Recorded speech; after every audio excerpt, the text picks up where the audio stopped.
where is my strength really? Where is my passion at? Because this is also part of what we teach at Happy Brain Science. Find your strengths. Yes. So strengths are not the things that you're good at. It's not just those things that you are good at.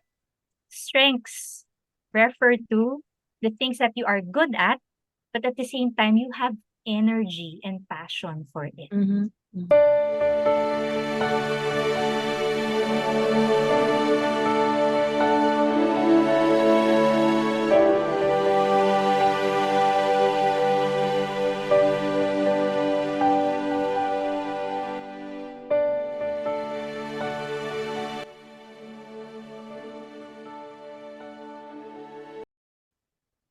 Good day, everybody. Welcome to Leader's Edge.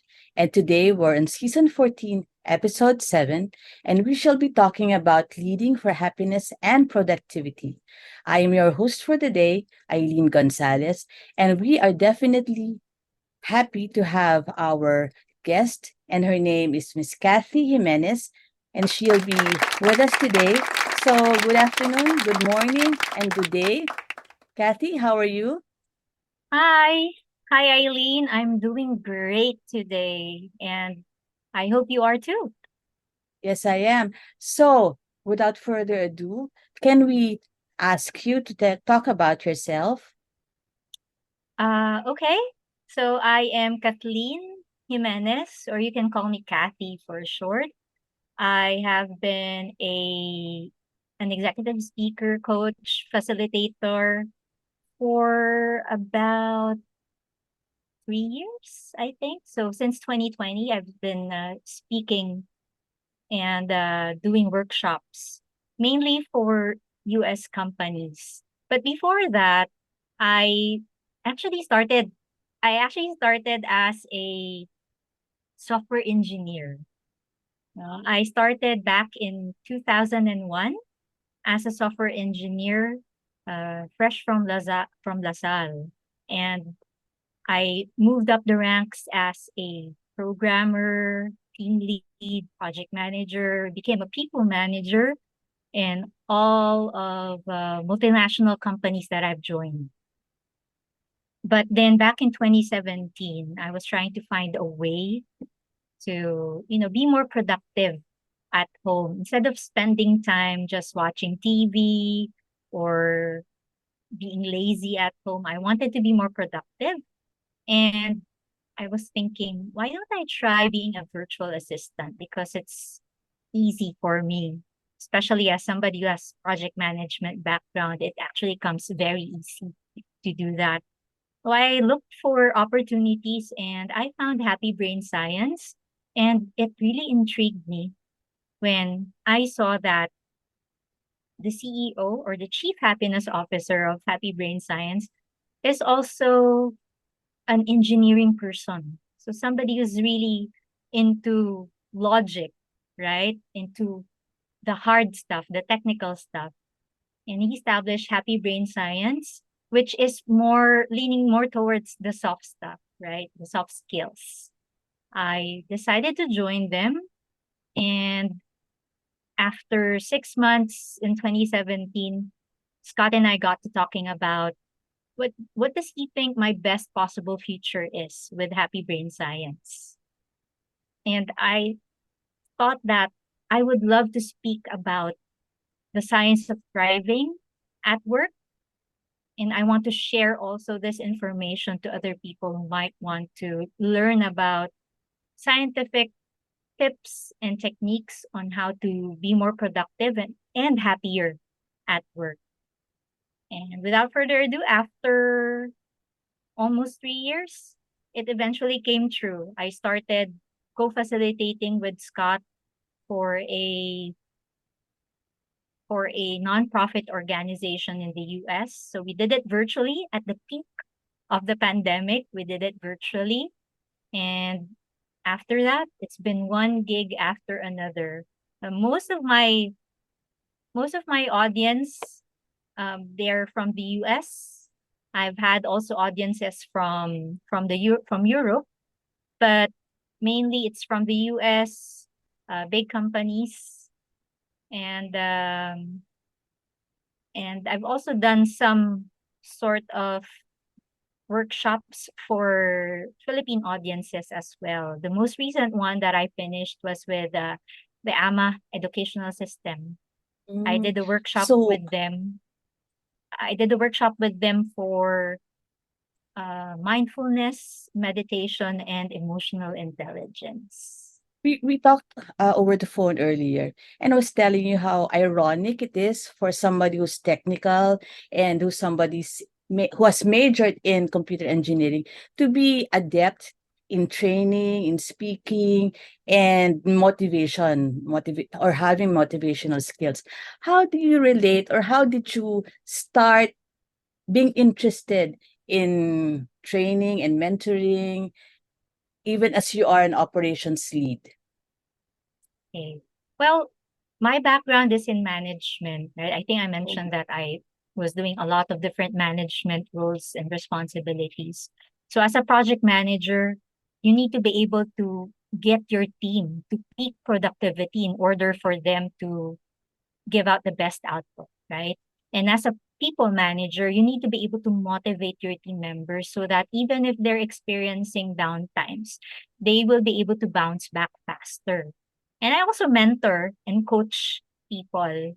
Mentoring and coaching are actually two different things. So when I was still a manager, Oh. it's more on mentoring. Mhm. So I was helping them, guiding them, telling them what they need to do in order to, get to the next level or to the next step.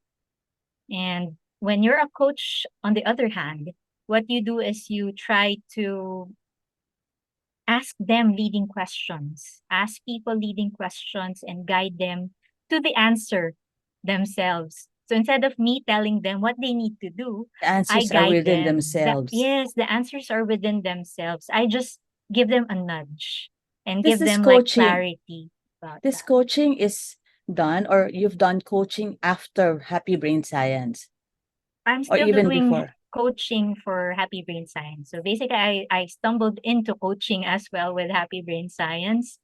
Actually, I have a coach at the moment who's from Oregon. Um, so we will be having some discussions about that as well. It's very interesting, especially, Filipinos. Usually, we are when somebody's a leader, we try to tell them or we try to avoid telling them what they need to do, right? But Hmm. Yeah, but pride. with Americans, it's actually easier because they're more open to direct discussions. So, but basically, just going back to the question that you asked, it's it was already part of my psyche before that. I Hmm. was already mentoring people. I was already teaching people what they need to do. But instead of the technical stuff, my focus is now on the soft stuff because I believe that the soft stuff is the hard stuff. So whenever I try to hire people, sometimes people, I also interview people because as a hiring manager, I need to make sure that somebody that I hire is a good fit. To tell you frankly, I look at their attitude more than the technical skills because I think that the technical skills can be Yeah, learned. yeah. When I started as a programmer, we were using C++. plus plus. I was gonna And ask you about that. yeah, How long have you been a software engineer? And from this, you jumped into being a manager already. How long did it take you to trek this path? hmm. Well, initially, truth be told, I didn't like programming, but Oh, I just okay. studied computer science. So I studied computer science and majored in computer engineering. So very, very difficult course, right? Yes. But I studied it because my parents wanted me to, and I said that okay, might as well give it a try. If not, then let's see what happens. And thankfully, I was able to survive to survive it, and I got a good job at first. I started working for Lexmark, which is a printer software company here in Cebu, and I was hired as a Mac software engineer. Uh, I initially thought that I wouldn't thrive as a software engineer, but I found that the team setup a team setup wherein you have people who are able to help you, to guide you, to, whenever you're experiencing some difficulties, you have mentors and coaches to guide you through the process. I found that I thrive more in that environment because when you're in university, the tendency is that it's you. Everything you have to do it yourself. And people are very competitive that you don't usually guide other fellow students or classmates when you're doing programming tasks. That's But true. at work, it's a team effort because if somebody fails in the team, it's a failure of the entire group, right? It's true. So I found out that when I was becoming a programmer as a professional, it was easier for me. In fact, when I joined the organization, they were working on a problem, on a coding issue that they've been working on it for about 2 months already. And then I joined, I studied, and then after like less than a month, I was able to solve the problem for them. Wow. So that's where it started. So I found that I I also had the talent for it, for Yeah. programming. Your But learning then agility did that for you. yeah, but then I found that where is my strength really? Where is my passion at? Because this is also part of what we teach at Happy Brain Science. Find your strengths. Yes. So strengths are not the things that you're good at. It's not just those things that you are good at.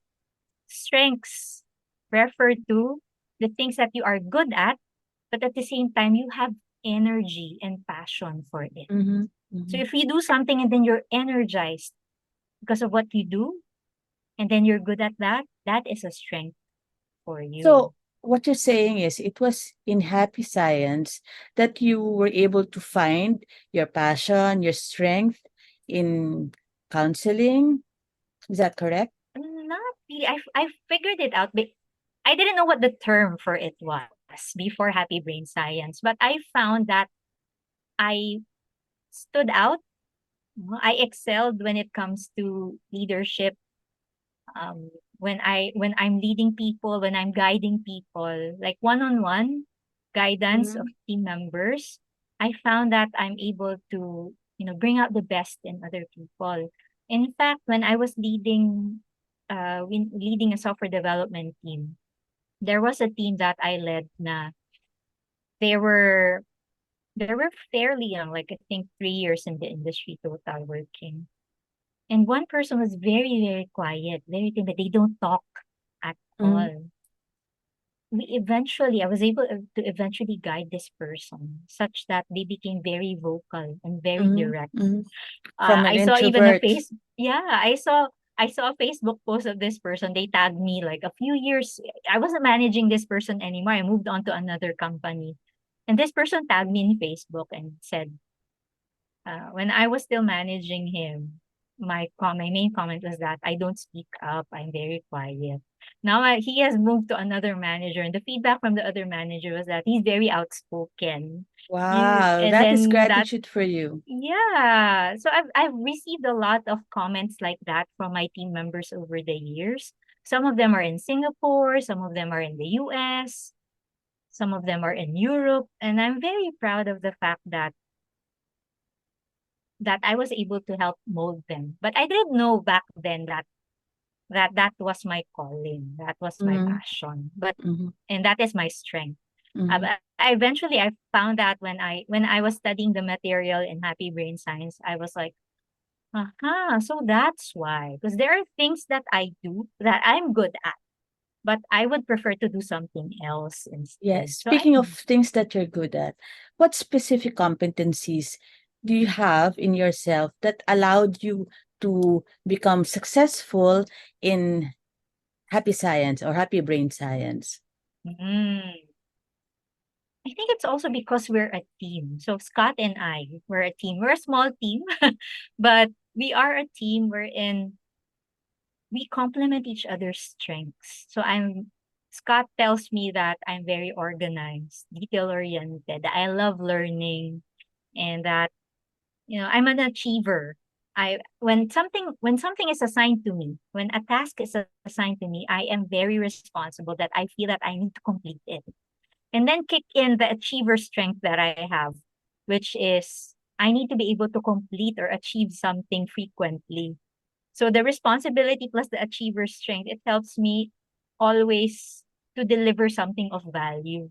Mm-hmm. So I feel that when I deliver something of value to Happy Brain Science, to the people that I serve, either as a facilitator or a speaker or coach, it it motivates me to do even better. So those are the things that I feel I'm able to give other people. But Scott, the chief happiness officer in Happy Brain Science, he has the strategic mindset.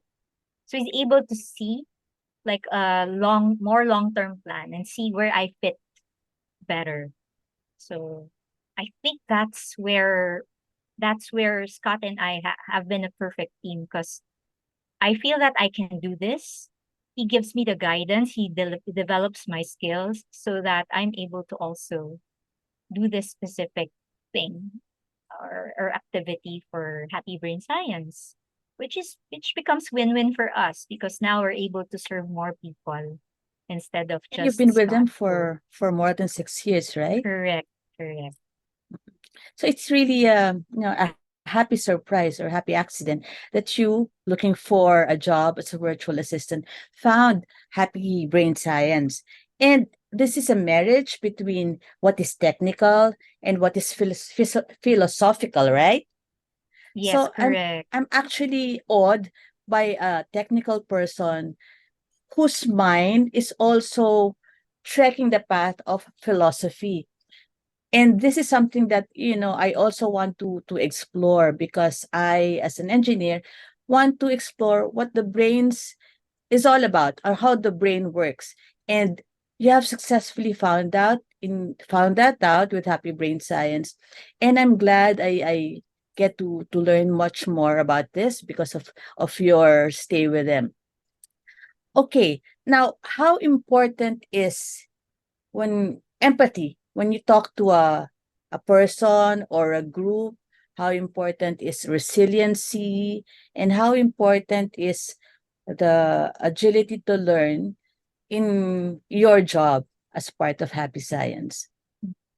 Okay, uh, let me just tweak that a bit. No? So it's not Empathy about really first. philosophy. It's about Okay. science. So we are still using data or scientific information in order for us to share how the brain functions, and how you can improve your productivity by injecting more happiness into your into your life, whether Mm-hmm. it's personal or at work. So our main thrust is about improving your productivity at work by being more happy, which is backed by science, based on scientifically backed information and Mm-hmm. data. All right. So now Yep. going back to what you mentioned about empathy, resiliency. Um, well, one of the things that we mention at Happy Brain Science, I usually present this workshop called The Science of Being Happy and Productive at Work. In one section, there is about revitalizing relationships. When I say revitalizing relationships, it's how we deal with other people at work. And why do we think that we need to work well with other people, right? Well, it's because how many if we will count the number of hours that we work all throughout our lifetime, we spend we actually spend more than a third of our lifetime in the office, right? So if Yep. you are miserable at work and miserable with the people that you're working with, it it's it doesn't help you a lot. If you become miserable as well. So That's misery right. loves company, That's no? right. But if ever we're able to help shift mindsets, you know, try to look at things from a different perspective, and then look at other people with empathy, or try to understand other people better, using tips and techniques based on scientific facts, then that would actually help a person improve their happiness set point. So, case in point, do you go to the office? Do you go to the office and greet people with a smile on your face? Yep, Yeah, you I do. do. What is the reaction of other people when you smile at them and you greet They them? smile back. And that's actually one part of what we also teach at Happy Brain Science. We have what we call mirror neurons. No? So Mirror neurons. mirror neurons in the brain. So they're the basis of empathy in Oh, our okay. systems. What happens is that if you smile at somebody, it triggers something in their brain that allows them also, that makes them try to smile back as well at you. And it actually improves their mood as well because you are spreading happiness to somebody else. You are giving happiness to somebody else by smiling at them. And they gain a little bit of happiness when Mhm. you smile at them and they respond back. No? There was actually a study done by um in UCLA, no, where they studied what is the impact of one person to another person's happiness. So they made a graph that showed what is the impact of one person to their coworkers. And it showed that happiness and unhappiness they cluster together. Mhm. Now, if you will So, tell me, yes again, Aileen? so you're saying that unhappiness really affects in a great percentage the performance of employees. Correct, correct. There's a study by um it's a group called, let me recall it properly just to make sure that I am saying the right group. Okay. So it's the New Economics Foundation. So they did a series of studies, a meta-analysis of studies, and they found that unhappiness or what we call low well-being, it leads to a productivity drop in high pressure jobs by about 25%.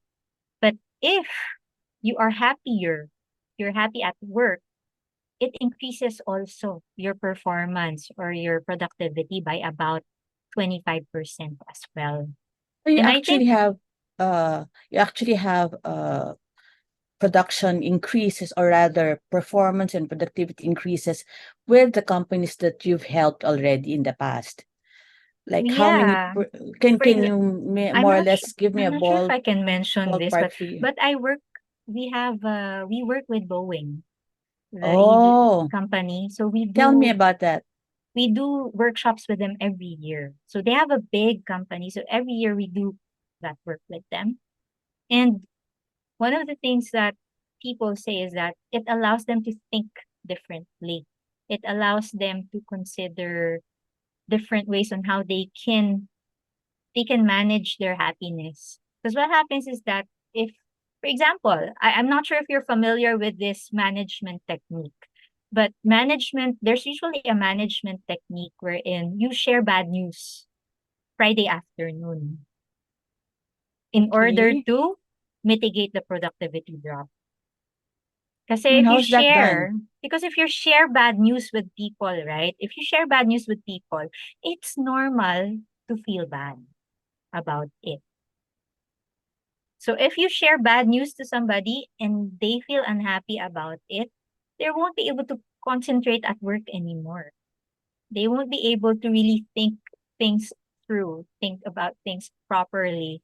And it takes time before people can get back up to their normal happiness set point. Mm, So if you share bad news on a Friday, people will be able to think about it or during get the over it weekend. during the weekend. So when they come back to work on Monday, that productivity slump would have been over, or at least they're on their way back Oh, to their okay. normal happiness set point. So what you're saying is they will be, or they are forced to process this unhappiness during the 2 days break and then bounce back on Monday. Yeah, usually that's the case. That's what happens. You give time for people to go through their own phases of change, if you may, or their own. For example, if it's something really bad news, they can go through their own grief cycle um, Mm. with So some you go time. through their trough before they go to their crests. Correct. So Yes. in essence, what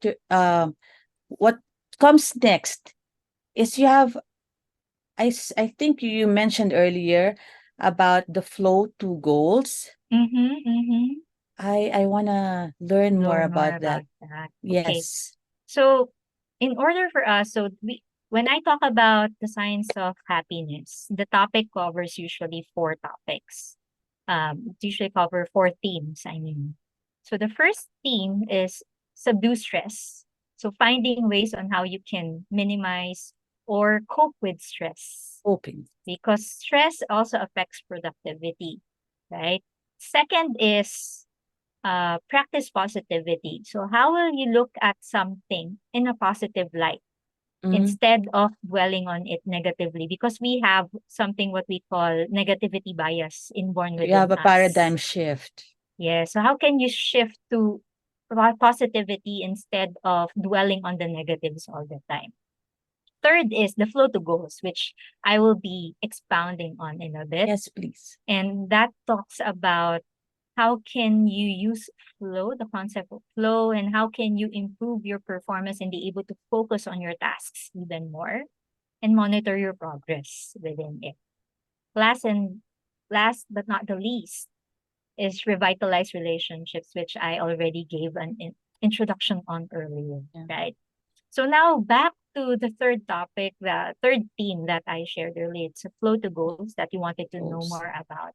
So when we say about flow to goals, we want to we want to identify ways by which how can people monitor progress and be happy with the progress that they're making towards the goals that they're working on and be able to focus more on what they're doing.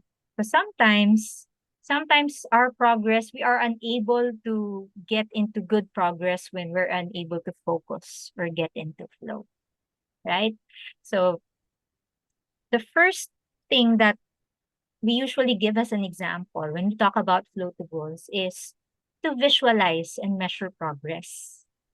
Why? So there was a study that was done on several work journals. So this was a study by a researcher and their group, no? Teresa Amabile, and they studied the work journals of several people, and they found that, you know, when people make progress towards the goals that they're doing, they feel happier about that. They make more progress, feel happier about it.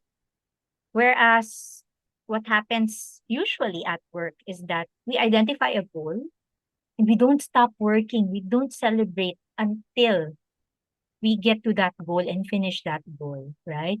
But Yeah. usually the time frame between start of the goal to the end of the goal is quite far from each other. So sometimes there are Mm. projects that take 6 months, 1 year, Yes, right? yes.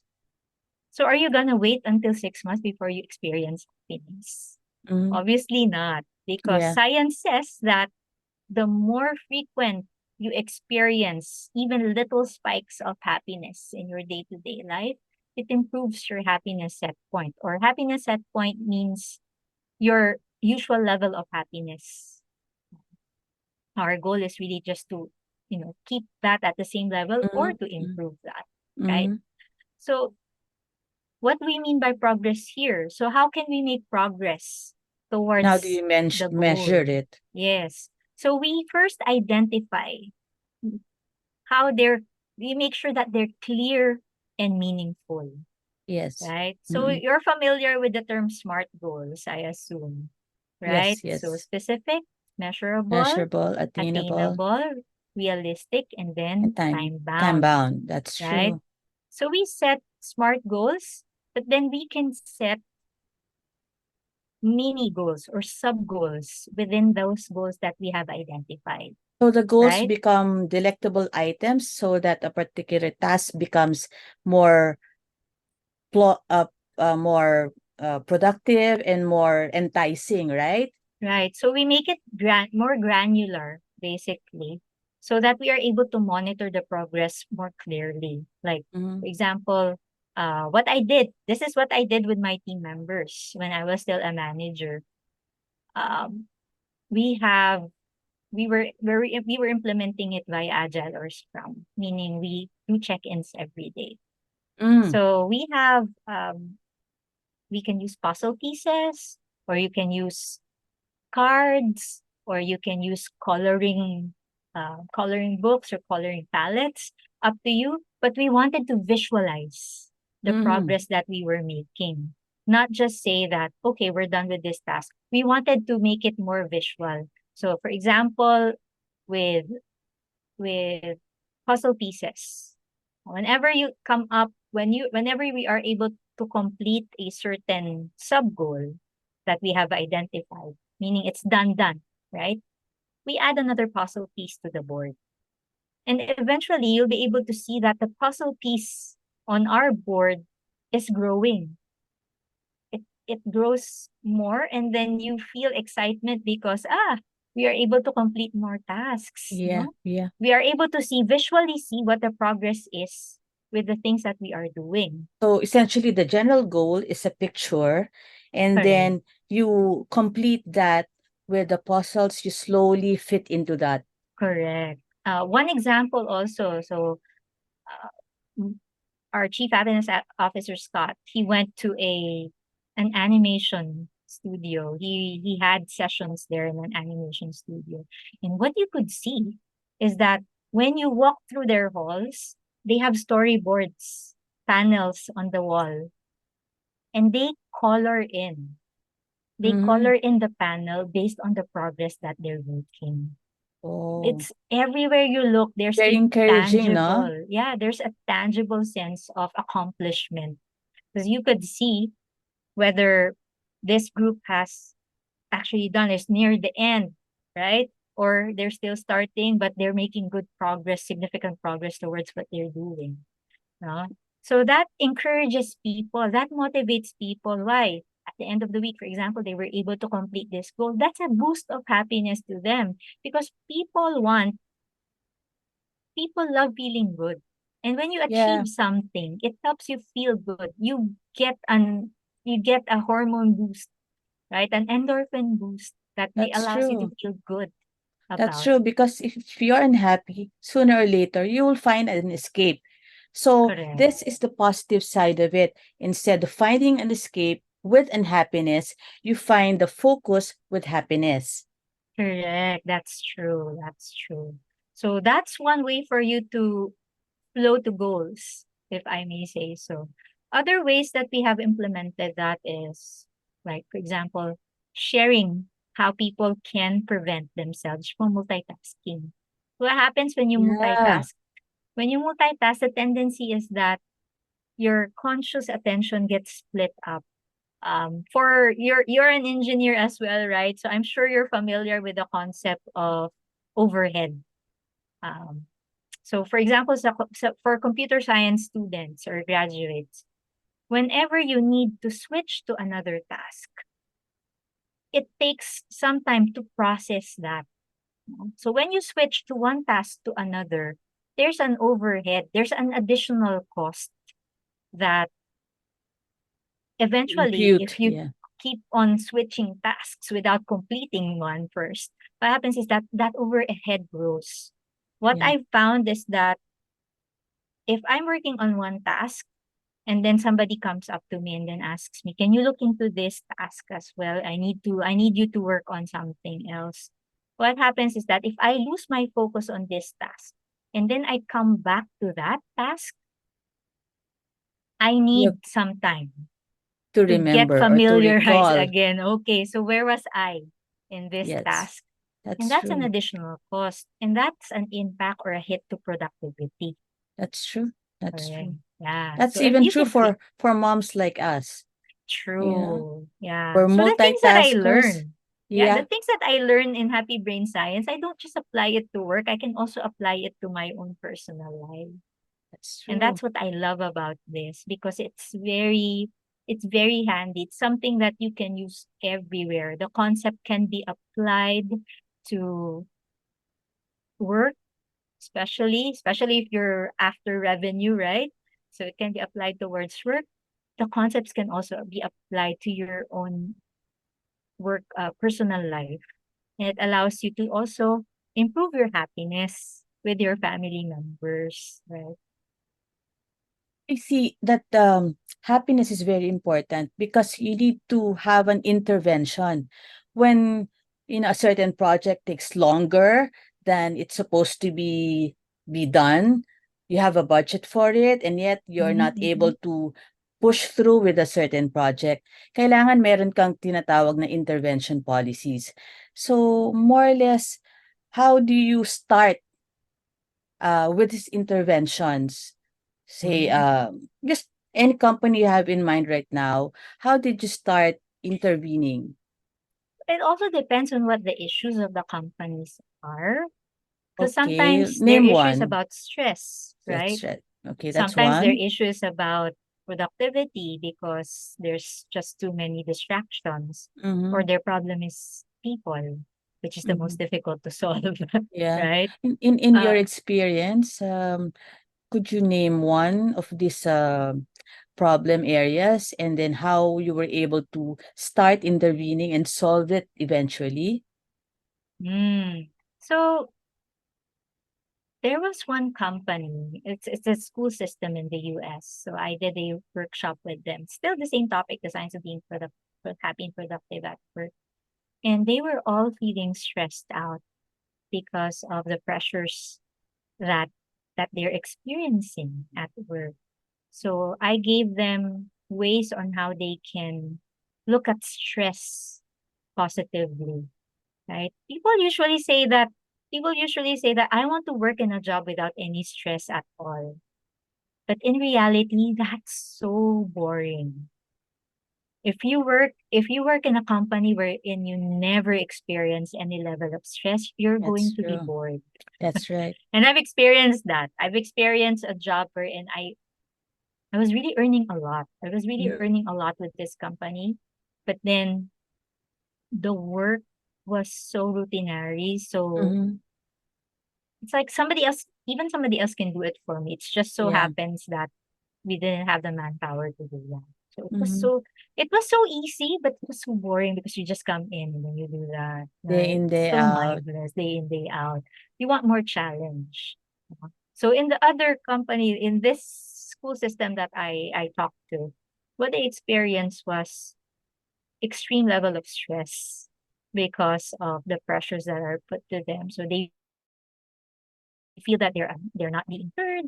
They feel that there's too much work that they're doing. So first we started with how they looked at stress. So there were a lot of Mm-hmm. things that I shared with them. But we started with stress management. So you can look at stress as adrenaline. You could look at stress as an extra source of energy. Example, in my case, like I typically get nervous before I start my speaking engagements. And that's true. Like you get cold, clammy hands, your heartbeat speeds up. A But bit instead of, faster. yeah, but instead of looking at it like, oh my God, I'm going to make a mistake. Oh my goodness, I'm going to flop this so bad. I try to look at it from a different perspective wherein, this is adrenaline.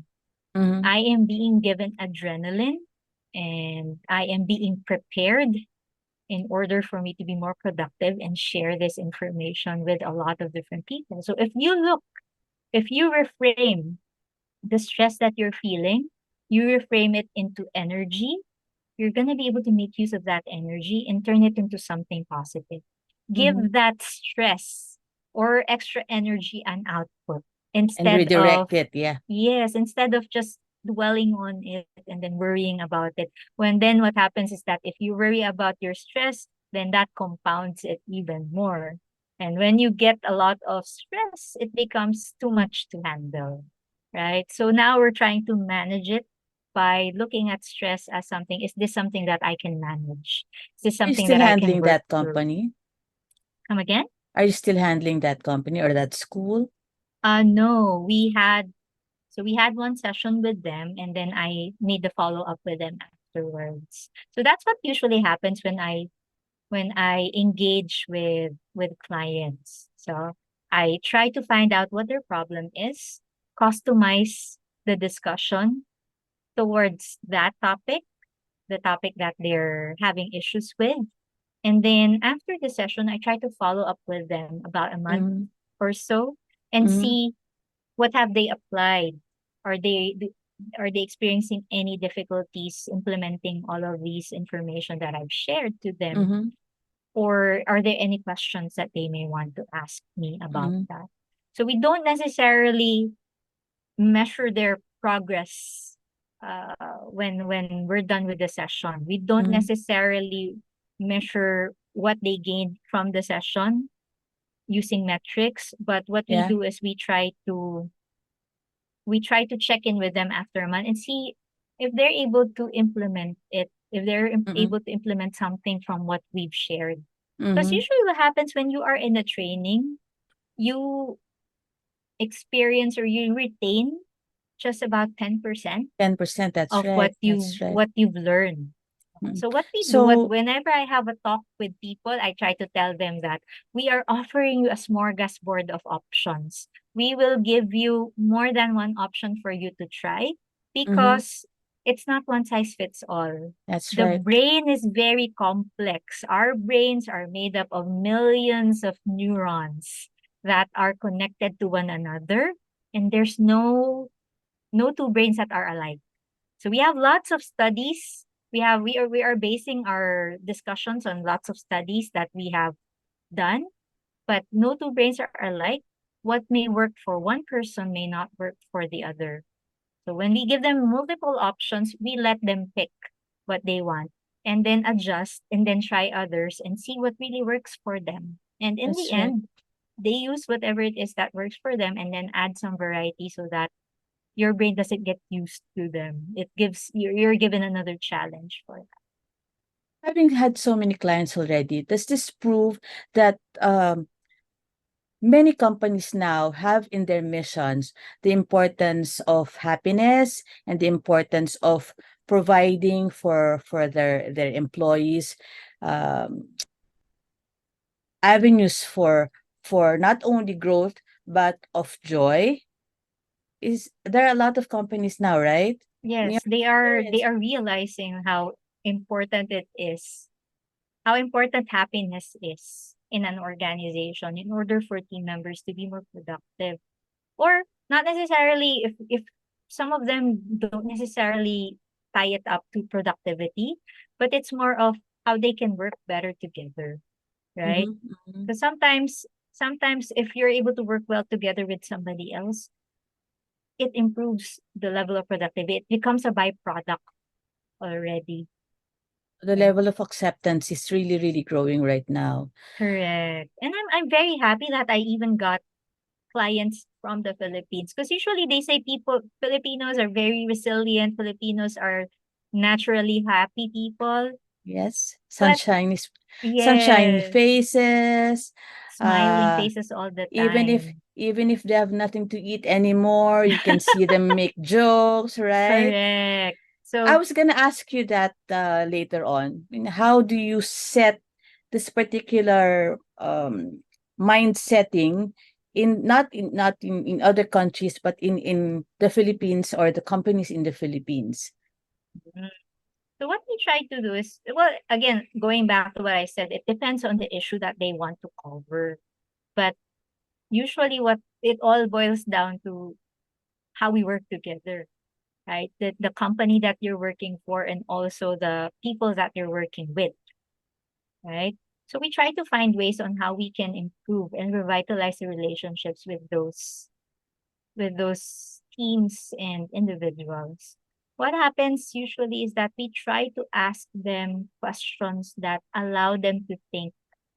So have I been doing this? Have I been doing that? So sometimes there's even an example that I usually share this with my sessions is that we should always assume positive intent, right? Think, Again, that's assume positive intent, positive intent. right? Sometimes there are some people that you work with that you don't really like, That's true. right? And what happens when you don't like what how do you take somebody's input if you don't like this person and they tell you that I'm going to work on that or I'm going to deliver this by a certain period of time. So what's your reaction? What comes to mind for you? Yeah.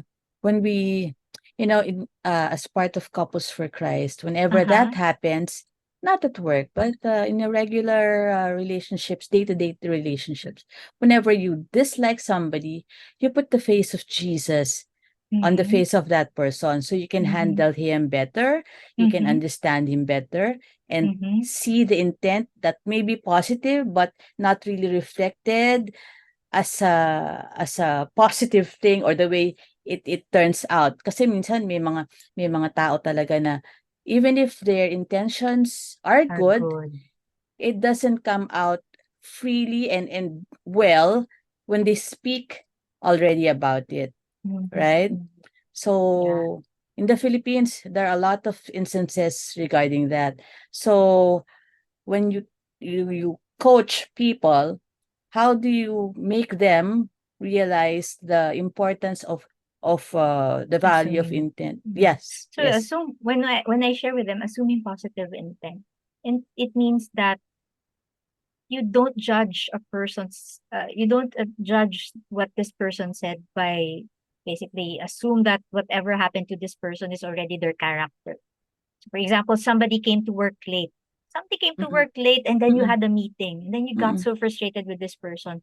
Huh, this person is so unprofessional. They're not punctual. So you already labeled them as Judging. such, right? You judge them as such. If you assume positive intent, you might think, hmm, maybe there was an accident on the road, or maybe it was really difficult to get a bus or a jeep. Like in Manila, I mean, from what I understand, in Manila it's so difficult to commute, right? Um, so you try to think of ways that would change or alter your perspective about this person. Because sometimes, if you even ask, sometimes another way for managers to assume positive intent is you try to ask without judgment. Mm, So what mm. happened? So I noticed that you were late. So what happened? So you try to ask them instead of assuming it already that they're You practice unprofessional, they're late. empathy. You ask them about that. Because usually our brains, we're wired to think negatively. It helps, Oh, yeah, we're wired to think negatively because it helps us, like in the olden days, in the wilderness, being cautious about your surroundings, thinking negatively about, being like, being skeptical. skeptical about things helps you survive.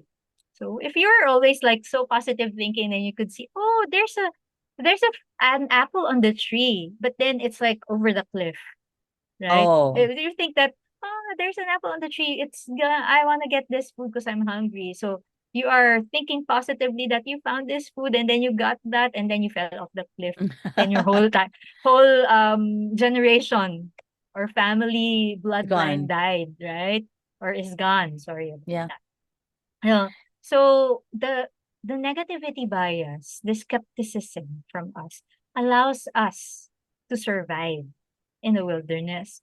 But in a working environment, in the professional environment, or even in the personal environment, it adds friction, unfortunately, to our day-to-day lives and also to the people that we're working with. So if we are trying to minimize the impact of our negativity bias by assuming positive intent Positive intent. with other people. Mhm. Yeah. Okay, let's now shift. We were talking about employees, we're talking about workers. Now, how does this now relate to the the leaders, the managers, the CEOs? Because all of us have our inner leadership, our inner CEO mindset, right? Mhm. And some of the scenarios is that when or thinking is that when as you climb higher in the corporate ladder, you become lonelier and lonelier. So how do you now emphasize the joy that the career the leaders are enjoying in their careers, and how do you sustain their happiness in their jobs as they climb higher in the corporate ladder? Hmm. Very interesting question. And one that one that we have actually explored as well, with some of our the people that we've had workshops or seminars with. And it's where, again, let me emphasize, revitalize relationships and practice positivity, right? So revitalizing relationships, we try to emphasize that. Why? Because as managers, we are usually evaluated based on how our team members are Perform. performing. So it is very it's very important for us also as managers or leaders of people to make sure that we're also spreading positivity. We're also spreading happiness to our team members. Because as if you remember, I was talking about this earlier. Happiness is contagious, unhappiness is also contagious, right? If we are able to spread happiness to other people, it actually comes back to us. There are studies, scientific studies that have explored that if you are kind to other people, so the people that are altruistic, for example, they experience what we call the helper's high. So they get an increase of positive or happiness hormones in their body because they Interesting. experience joy in return. So it Mm-mm. actually improves. They give out happiness, but they get something even more in return, Mm-hmm. right? And it goes, So it becomes a cycle. correct, correct. Happiness back, joy, and then joy back. And then Yes. as you grow together, your performance being improved each year. So all of you climb, right? Correct, correct. And also, I Ah, mean, I'm not saying that, people aren't allowed to be happy and unhappy anymore. So that's not the case. Well, life is hard. We have to accept that life is hard. What we are doing here at Happy Brain Science is we are just sharing tips and techniques on how you can bounce back faster. So if ever you experience that low. downward spiral or low productivity, low happiness, the tips and techniques that you learn through Happy Brain Science and also the concepts that we've shared, it helps you bounce back faster. It helps you become more resilient. It helps you become more creative. And I was able to put this personally to the test. Last December, I think it was 2021. Yeah, it was December 2021. The Odette, the storm, Yeah, Typhoon yeah, Odette, Super Typhoon Odette passed through Cebu. that's true. And we were out of electricity for about a month. We didn't have That we is didn't tough. have That is tough. electricity and we had to work. We still had to work, right?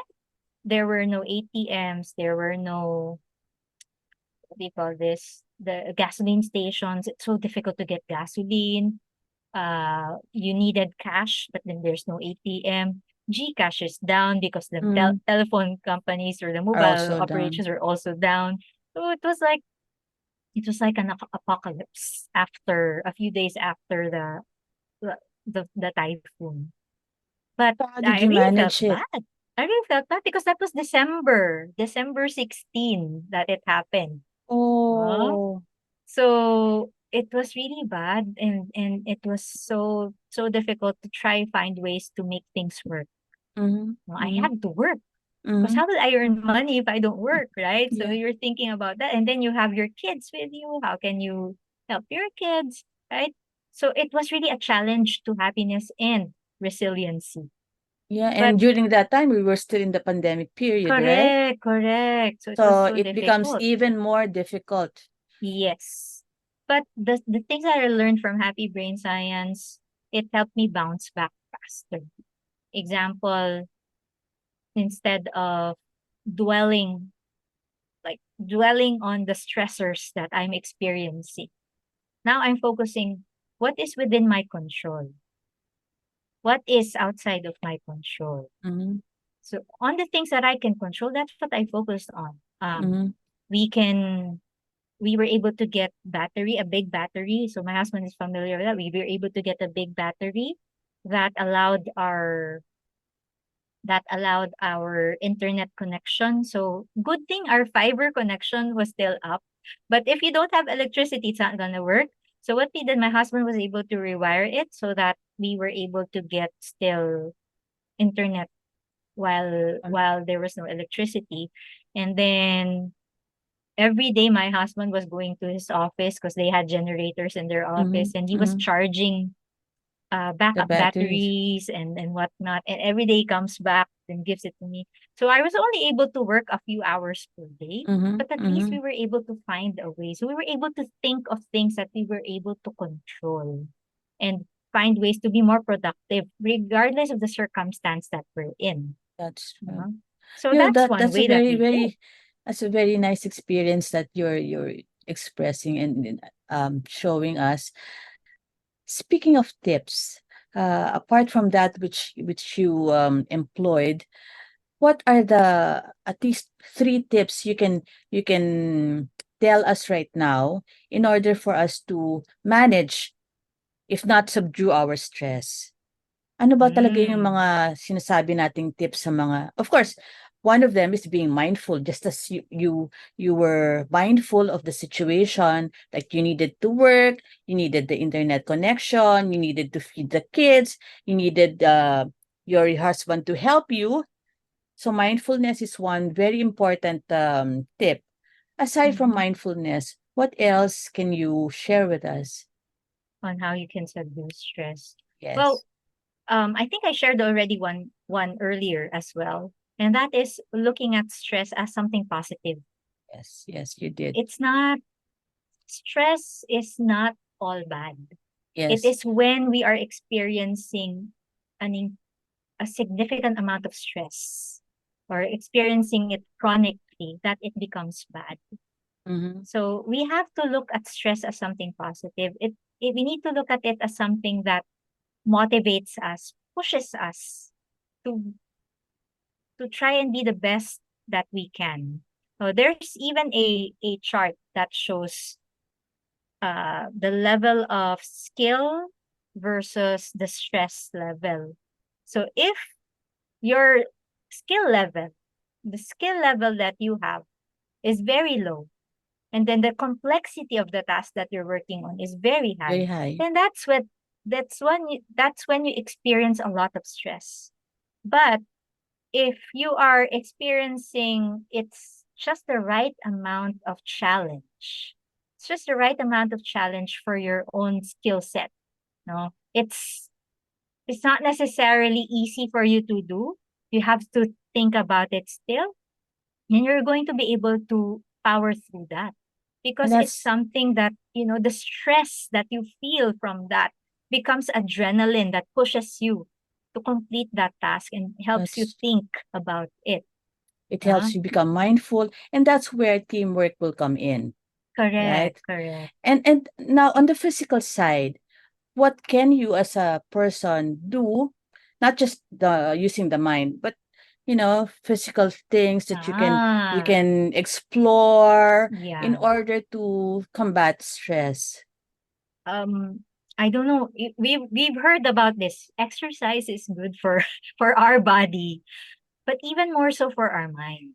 So when we're experiencing chronic stress or a lot of stress, exercise helps us to cope. And the reason behind that is the stress accumulates in our body, and if we don't give it an output, it uh, it becomes detrimental That's right. to our health. So what we do, like I tell people, like for people that have an exam coming up, for example, they're feeling stressed out because they have an exam coming up and they don't know if they're prepared or ready for that. So I would tell them, walk around. You walk around and then at the same time do breathing exercises. So Yeah. that's also part of mindfulness, Yeah. right? So you walk around, give your stress an output, a physical output, and then you calm your body and your mind through breathing exercises. And No? meditation as well. Yes. Yeah. Personally, I find it's so difficult for me to keep my mind on one topic. When I try to do meditation, it's so difficult for me to just focus on the present. Diba? That's mindfulness. But the good thing is that if you are aware that your mind is wandering when you're doing meditation or you're doing breathing exercises, that allows you to bring your consciousness back to what was I doing again? So what was I Mm-hmm, supposed to mm-hmm, be focusing on again? So that helps. That really helps. So mm-hmm, that's we talked about seeing stress as energy, huh?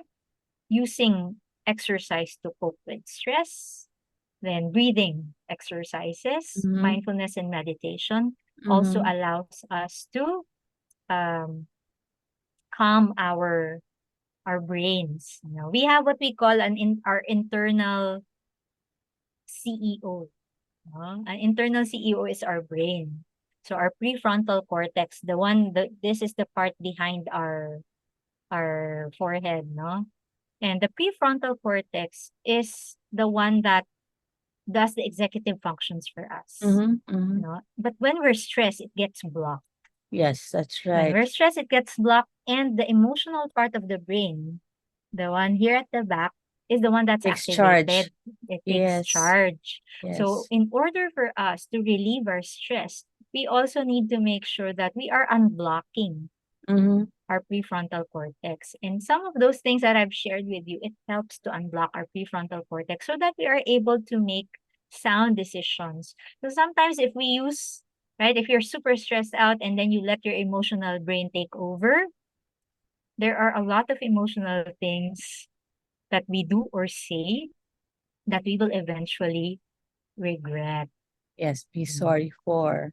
That's true. correct. So we have And to sometimes, do this. We and have to since unblock this. and since the mind is so fast that the tongue and the mouth cannot handle it properly, so it comes out differently, right? Correct, It correct. what is positive in the brain does not necessarily come out as positive, and then you start being judgmental, you start being low, you start feeling sorry for yourself.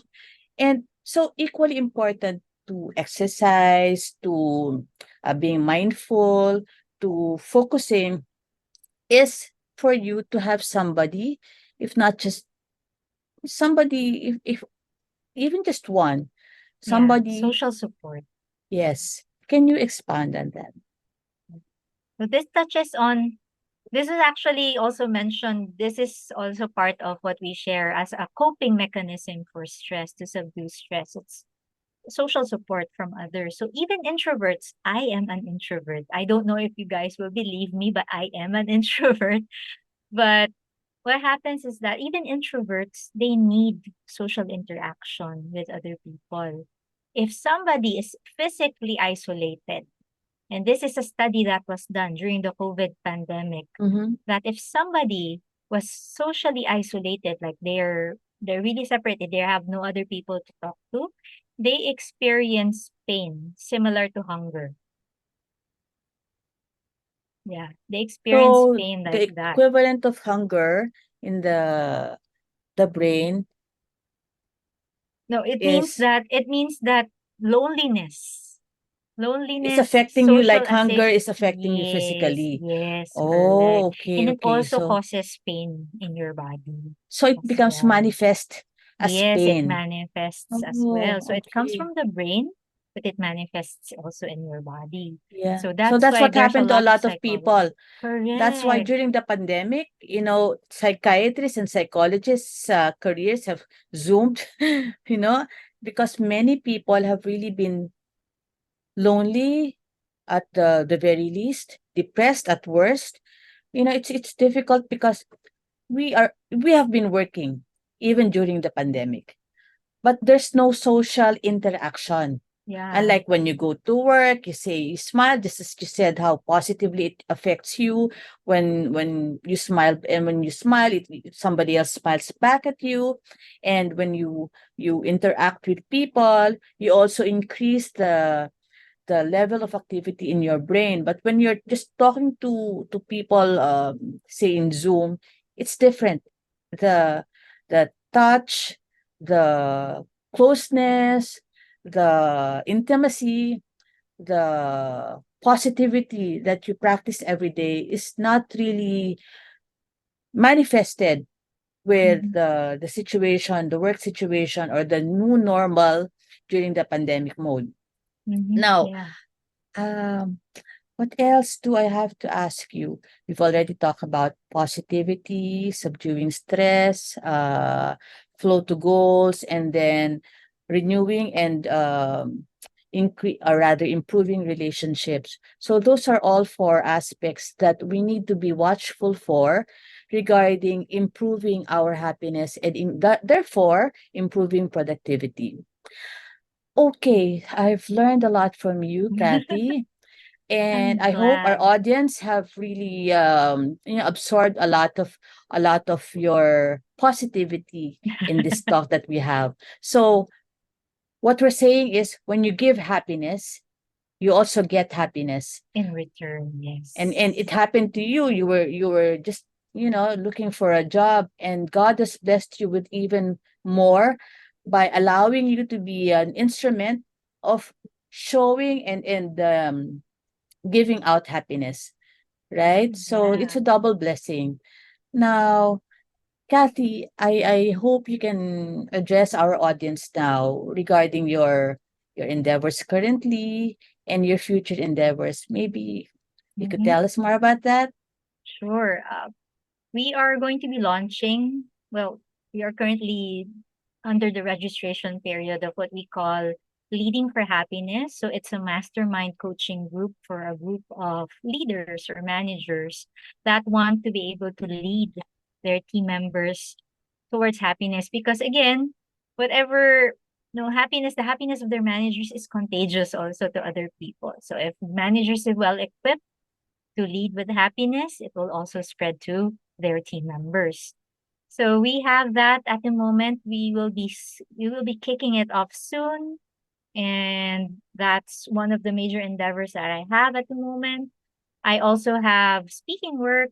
Uh, so usually clients contact Scott and I and ask for if we're available on certain dates for virtual or face-to-face sessions, and so on my end, if people want to, experience the Happy Brain Science brand of workshops, which is scientific soft skills, scientific data backing up how we can improve our happiness, which will then improve productivity at work, then they can look at Happy Brain Science, the Happy Brain Science website at www.happybrainscience.com, and it will show you the different sessions that we host or that we facilitate for.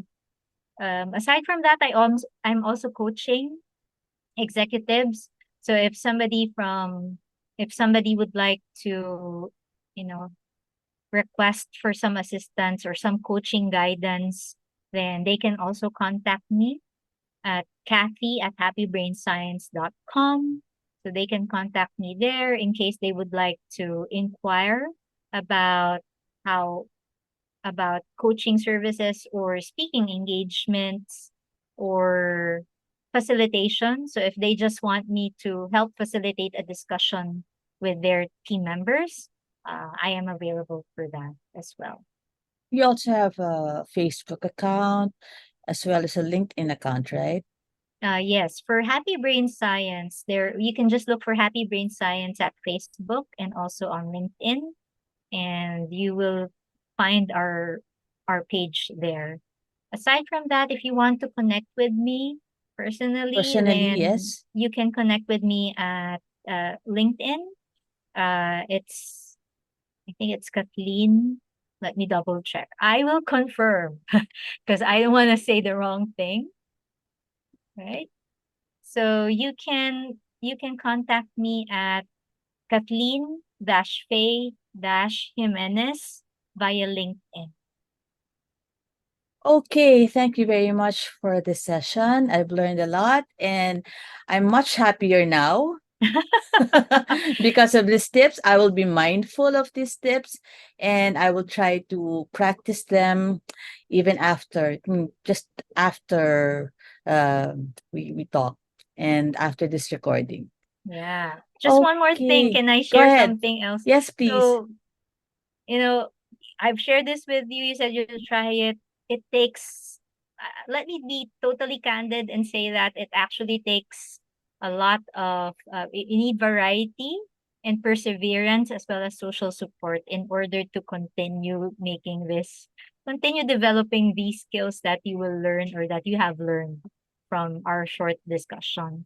Because, sometimes you've done it once and then so difficult, you don't want to do it again. Try doing it multiple times, it gets better over time. Mhm. So practice makes perfect, right? Correct. Okay, so there you go. That's Cathy Jimenez for us. Thank you very much. And next week, we will have a new show. It's called Tip Talks, and it will showcase panelists and experts who will talk and react to certain and different speeches all throughout history.